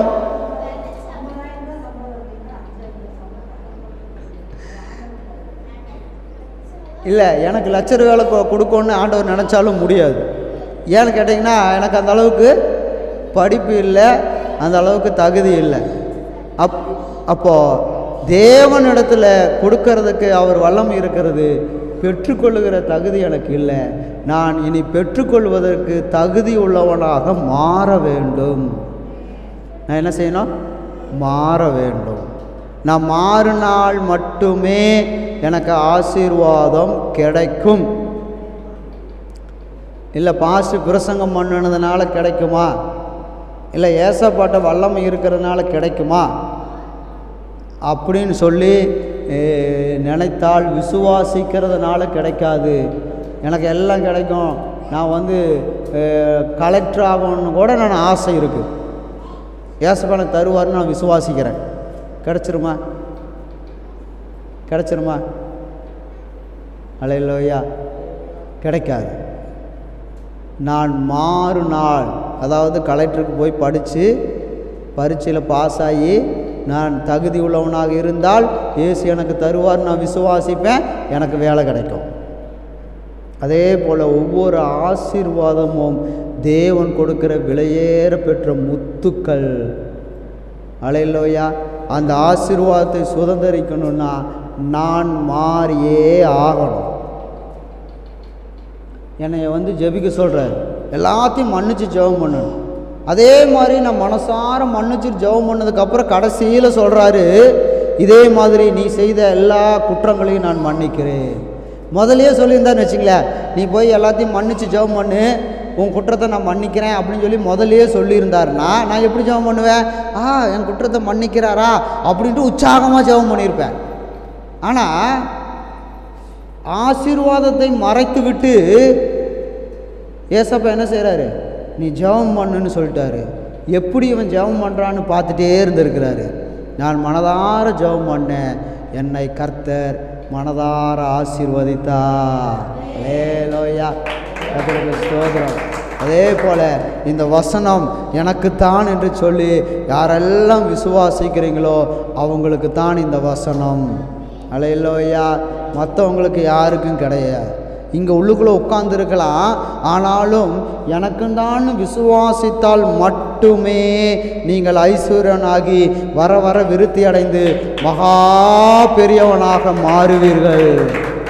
இவங்கள எப்படா இப்படி மாறினாங்கன்னு அந்த ஊரார் பொறாமைப்படுவார்கள். வசனம் சொல்லியிருக்குது, பொறாமைப்படுற அளவுக்கு உங்களையும் என்னையும் உயர்த்துவார். கர்த்தருக்கு ஸ்தோத்திரம். நம்ம சொந்தக்காரங்க எல்லாம் பார்த்துட்டு நம்மளை அண்ணாதுரை பிரதர் சொல்கிறது எனக்கு காது கேட்குது, ஒன்றுமே இல்லாமையே பொறாமைப்படுறாங்க ஐயா, இப்போவே பொறாமைப்படுறாங்க, எனக்கே கடன் இருக்குது, அந்த செலவு இருக்குது, இந்த செலவு இருக்குது, ஆனால் பார்த்துட்டு என்ன செய்கிறாங்க? பொறாமைப்படுறாங்க. அல்லேலூயா. கர்த்தருக்கு ஸ்தோத்திரம். இப்போ இருக்கிற பொறாமை இல்லை, நீங்கள் பெரிய ஆட்களாக அந்த ஊர்லேயே பெரிய ஆளாக நீங்கள் வரும்பொழுது உங்களை பார்த்து பொறாமைப்படுவார்கள் என்று சொல்லி கர்த்தர் சொல்லுகிறார். அல்லேலூயா. இந்த வார்த்தை உண்மையானது, இந்த வார்த்தை பொய் கிடையாது. நீங்கள் இந்த வார்த்தைக்கு உயிர் இருக்குதுன்னு நினச்சிங்க, உங்களுக்குள்ளே கிரியை செய்யும். இந்த வார்த்தை ஜீவன் உள்ளதுன்னு நீங்கள் நினச்சிங்கன்னா உங்களுக்குள்ளே இன்றைக்கி ராத்திரி ஃபுல்லும் இந்த வார்த்தை உங்களை தூங்கவே கூடாது. என்னை ஆசீர்வதிக்கிறேன்னு சொல்லிட்டாரு, பெரிய ஆளாக வருவேன்னு சொல்லிட்டாரு. அல்லேலூயா. சொந்தக்காரங்களாம் பொறாமைப்படுவாங்கன்னு சொல்லிட்டாரு. அல்லேலூயா. இந்த வார்த்தையில் என்ன இருக்கிறது? உயிர் இருக்கிறது. வானமும் பூமியும் ஒளிஞ்சு போகும், இந்த வார்த்தை ஒழியாது. இந்த வார்த்தை ஒழியாது. எவரெஸ்ட் சிகரம் கூட கரைஞ்சிரும், இந்த வார்த்தை என்ன செய்யாது? கரையாது. அல்லேலூயா. நீங்கள் ஒப்பு கொடுங்கள், கர்த்தர் உங்களை ஆசீர்வதிப்பாராக. கர்த்தருக்கு ஸ்தோத்திரம். அப்பாவை போல நாமளும் என்ன செய்யலாம்? ஆசீர்வாதத்தை சுதந்திரிக்கலாம். அப்பாவை போல அவர் எப்பேற்பட்ட விசுவாசியாக இருந்தார்னு யோசிச்சு பாருங்க. ரோட்டில் விதைக்க சொன்னால் நம்மளால் விதைக்க முடியுமா? ஆனால் ஈசாக்கா இருந்தால் என்ன செஞ்சிருவார்? விதைச்சிருவார். நம்மளால் முடியுமா? அப்போ ஏன் அவர் விதைச்சிருவார்? அந்த அளவுக்கு எங்கே விதைச்சாலும் என் ஆண்டவர் என்ன செய்வார்? வேலையை செய்வார் அப்படிங்கிற நம்பிக்கை நமக்குள்ளே இருக்கணும். அந்த விசுவாசம் எனக்குள்ளே இருந்துச்சுன்னா நானும் ஈசாக்கு மாதிரி பெரிய ஆள் ஆயிடுவேன். இந்த ஊரில் எல்லோரும் பொறாமப்படுற மாதிரி நானும் ஆயிடுவேன். ஆனால் என்ன தான் இல்லையே, விசுவாசம் இல்லையே. அல்லேலூயா. நீங்கள் வசனம் சொல்லுகிறது, விசுவாசித்தால் தேவனுடைய மகிமையை காண்பீர்கள். நீங்கள் விசுவாசி பாருங்கள். உங்களுக்கு நடக்கலைன்னா வந்து என்னை கேளுங்க, உங்களுக்கு நான் பதில் சொல்கிறேன். எனக்கு ஒன்றுமே நடக்கலையே அப்படின்னு. கர்த்தருக்கு ஸ்தோத்திரம். அப்போ நாம் யாரையும் பார்க்கக்கூடாது, எனக்கும் தேவனுக்குள்ள ஐக்கியம். ஒருத்தர் வந்து, பாஸ்டர் நான் இனிமேல் சர்ச்சுக்கு வரமாட்டேங்க பாஸ்டர் அப்படின்னாராம். என்னது, ஏன் வரமாட்டேன்னு சொல்கிற, என்ன காரணம்? இவன் சரியில்லை, அவன் சரியில்லை, இவன் லேட்டாக வர்றான், இவன் ஜெபிக்க சொன்னால் ஜெபிக்கிறது இல்லை, ஆராதிக்க சொன்னால் ஆராதிக்கிறது இல்லை, செல்ஃபோன் நோண்டிகிட்டு இருக்கிறான், கையை தட்ட சொன்னால் கையை தட்டுறதில்லை, ஒரே இந்த சபையே எனக்கு சரியில்லை, நான் வரலை அப்படின்னாலாம். உடனே சரி நீ போய்க்கோ, ஆனால் கடைசியாக எனக்காக ஏதாவது ஒன்று செஞ்சுட்டு போகிறியா அப்படின்னு சொன்னாரான். சரி செய்கிறேன். ஒரு பெரிய பாத்திரத்தை கொடுத்து, பாத்திரத்தில் நிறைய தண்ணி ஊற்றி, வழிகிற அளவுக்கு தண்ணி ஊற்றி, இந்த சர்ச்சை 3 முறை சுற்றிட்டு வா, சுற்றிட்டு வந்து இங்கே வச்சுட்டு அப்புறம் நீ வேறு சர்ச்சுக்கு போய்க்கொண்டாரான். இவன் என்ன செஞ்சானா, அப்படியே சுற்றிட்டு வந்தாரான். 3 முறை சுற்றிட்டு வந்துட்டு, இதில் ஒரு சொட்டு கூட சிந்தக்கூடாது, கீழே சிந்தாமல் கொண்டு வந்து இங்கே வைக்கணும்னு சொல்லிட்டாரு அப்படின்னு சொல்லிட்டு அவன் 3 முறை சர்ச்சை சுற்றிட்டு வந்துட்டு இங்கே கொண்டு வந்து வச்சுட்டான். இப்போ பாஸ்டர் கேட்டாரான், இப்போ எத்தனை பேர் செல்ஃபோன் நோண்டுனாங்கன்னு பார்த்தேன். இல்லை ஒருத்தரையுமே கவனிக்கலைங்க பாஸ்டர். ஏன்? எத்தனை பேர் நியாயம் பேசிட்டு இருந்ததை பார்த்தேன். இல்லை ஒருத்தரையுமே நான் பார்க்கலைங்க பாஸ்டர். எத்தனை பேர் லேட்டாக வந்ததை பார்த்தேன், ஒருத்தரையுமே நான் பார்க்கலைங்க பாஸ்டர். அப்புறம் என்ன ஏன் பண்ணிகிட்டு இருந்தேன்? இந்த தண்ணி சிந்திடக்கூடாதுன்னு கவனமாக இருந்தேங்க பாஸ்டர். அதே போல் நீ கர்த்தருக்கு ஆராதனை செய்யணுங்கிற கவனம் உனக்குள்ளே இருந்துச்சுன்னா பக்கத்தில் என்ன பண்ணுறாங்கன்னு சொல்லி உனக்கு தெரியாது. நீ ஆண்டவருக்கு ஆராதனை செய்ய வரலை, நீ அவன் என்ன பண்ணுறான் இவன் என்ன பண்ணுறான்னு பார்க்க வந்ததுனால தான் உனக்கு சபையிலே குறைகள் தெரிகிறது. அல்லேலூயா. நீ ஆண்டவரை மட்டும் நேசித்து அவர் மேலே கவனம் வச்சு அவருக்கு நீ ஆராதனை செய்தாயானால் யார் என்ன செய்கிறாங்கன்னு உனக்கு தெரியாது அப்படின்னு சொன்னோன்னே பாஸ்டர்கிட்ட மன்னிப்பு கேட்டானா, பாஸ்டர் என்னை மன்னிச்சிருங்க பாஸ்டர், இனிமேல் நான் என் ஆண்டவருக்காக நான் ஆராதனை செய்ய வருகிறேன். அந்த போல் நீங்கள் ஆராதனை செய்வீர்களானால், அதுபோல் நீங்கள் ஆராதனை செய்வீர்களானால் 100க்கு 100 பலனை பெற்றுக்கொள்வீர்கள். அல்லேலூயா. கர்த்தருக்கு ஸ்தோத்திரம். இன்றைக்கி பார்த்தீங்கன்னா சம்பளமே நம்ம செய்கிற வேலைக்கு தகுந்த போல சம்பளம் கிடைக்க மாட்டேங்குது, பாதி தான் கிடைக்குது. அல்லேலூயா. நம்ம செய்கிற ஊழியத்துக்கு தகுந்த மாதிரி ஊதியம் எங்காவது யாருக்காவது கிடைக்குதா? சொல்லி பாருங்க, நினச்சி பாருங்கள். இப்போ புஷ்பா சிஸ்டர் வேலைக்கு போகிறாங்க, அங்கே அவங்க செய்கிற வேலைக்கு முழுமையான சம்பளம் கிடைக்குதான்னு கேட்டால் நான் சொல்லுவேன் இல்லைன்னு தான் சொல்லுவேன். ஏன்னு கேட்டிங்கன்னா அதே ட்ரெய்லர் அதே கடையை அவங்க தனியாக வச்சு வேலை செஞ்சு பார்க்க சொன்னால் தான் தெரியும் எவ்வளவு சம்பாதிக்கிறாங்க. ஆனால் அவங்க ஓனருக்கு என்ன செய்ய மாட்டாங்க, பாதி தான் கொடுப்பாங்க. அதே போல் எல்லாம் தான் உழைப்புக்கு தகுந்த ஊதியம் கிடைக்கிறது இல்லை. ஆனால் ஏசப்பா உழைப்புக்கு தகுந்த ஊதியத்தை 100க்கு 100 தருகிற தேவனாக இருக்கிறார். அல்லேலூயா. 100க்கு 100 கர்த்தர் தருவார். அதனால் என்னை 100க்கு 100 ஆசீர்வதிங்க என்று சொல்லி நாம் ஆசீர்வாதத்தை பெற்றுக்கொள்ளும்படியாக நாம் எல்லோரும் எழுந்து நின்று கொஞ்ச நேரம் ஏசப்பாவை நோக்கி பார்த்து, ஏசப்பா என்னை ஆசீர்வதிங்க. அல்லேலூயா, அல்லேலூயா, அல்லேலூயா, அல்லேலூயா. அன்று ராத்திரியில் அல்லேலூயா 24வது வசனம் சொல்லுகிறது, அன்று ராத்திரியிலே கர்த்தர் அவனுக்கு தரிசனமாகி, அல்லேலூயா, நான் உன் தகப்பனாகிய ஆபிரகாமுடைய தேவன், பயப்படாதே, நான் உன்னோடு கூட இருந்து உன் என் ஊழியக்காரனாகிய ஆபிரகாமின் நிமித்தம் உன்னை ஆசீர்வதித்து உன் சந்ததியை பெருக பண்ணுவேன் கொள்வேன் என்று சொல்லி அல்லேலூயா. அதே ஆதியாகமம் 26:24 கர்த்தர் வாக்கு பண்ணினார். அந்த வாக்கு தத்தத்தை இன்னைக்கு வரைக்கும் நான் சுதந்திரித்துக் கொண்டிருக்கிறேன். அல்லேலூயா. அவருடைய சந்ததியிலே கர்த்தர் என்னை சேர்த்து இருக்கிறார். ஈசாக்கினுடைய சந்ததியில் ஏசப்பா பிறந்தார். அந்த சந்ததியில் அவருடைய இரத்தத்தினாலே கழுவி சுத்தம் பண்ணி என் சந்ததியில் சேர்ந்து கொள் என்று சொல்லி கர்த்தர் என்னை சேர்த்தி இருக்கிறார். அதனால் அவர் என்னை ஆசீர்வதிக்கவே ஆசீர்வதித்து பெருகவே பெருக பண்ணுவார் என்ற வாக்கு தத்தத்தை நான் சுதந்திரிப்பேன். கர்த்தர் அவனை ஆசீர்வதித்ததினால் அவன் வருஷத்திலே அல்லேலூயா 100 மடங்கு ஆசீர்வாதத்தை பெற்றுக்கொண்டான். நானும் பெற்றுக்கொள்வேன். இந்த வாரத்தில் பெற்றுக்கொள்வேன், இந்த மாதத்தில் பெற்றுக்கொள்வேன், இந்த வருஷம் முழுவதும் பெற்றுக்கொள்வேன். என் ஜீவனுள்ள நாட்கள் எல்லாம் நான் செயல்படுகிற எல்லா காரியத்துக்கும் 100க்கு 100 ஆசீர்வாதத்தை நான் சுதந்திரித்துக் கொள்வேன். கர்த்தர் உன்னை ஆசீர்வதிக்க ஆசைப்படுகிறார். உன்னை